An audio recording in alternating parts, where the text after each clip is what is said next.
ഈ കഴിഞ്ഞ 2 പെരുങ്കളിയാട്ടത്തിനും എനിക്ക് എൻ്റേതായ ചില സംഭാവനകൾ ചെയ്യാൻ പറ്റിയിട്ടുണ്ട്.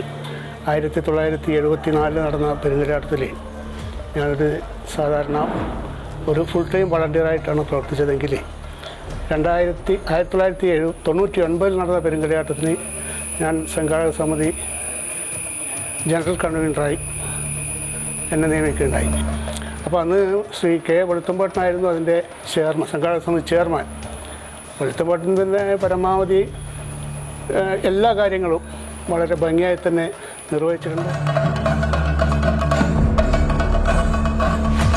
അന്ന് ടൂറിസം വകുപ്പുമായിട്ട് ബന്ധപ്പെട്ട് പ്രവർത്തിച്ചതിൻ്റെ അടിസ്ഥാനത്തിൽ ടൂറിസത്തിന് വേണ്ടി നമ്മളൊരു പ്രത്യേക നോട്ടീസ് തയ്യാറാക്കി കുറച്ച് ടൂറിസം വകുപ്പിനെ ഏൽപ്പിക്കുകയുണ്ടായി.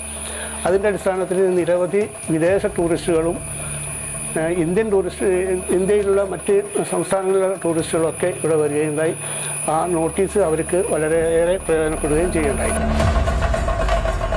പിന്നെ മറ്റൊന്ന് പറയാനുള്ളതെന്ന് പറഞ്ഞാൽ ഈ തെയ്യത്തിൻ്റെ ദിവസങ്ങളിലൊക്കെ നമ്മളെ മുസ്ലിം വനിതകൾ, തട്ടമിട്ട വനിതകളും മുസ്ലിം പുരുഷന്മാരും ക്ഷേത്ര ദർശനം നടത്തുകയും തെയ്യത്തിൻ്റെ അനുഗ്രഹം തേടുകയും ഒക്കെ ചെയ്തിട്ടുണ്ടായിരുന്നു. അതൊക്കെ ഒരു പുതിയ അനുഭവമായിട്ടാണ് എനിക്ക് തോന്നിയത്. മണക്കാട്ട് തറവാട്ടിൽ നിന്നാണ് ഈ കലശം കൊണ്ടുവരേണ്ടത്.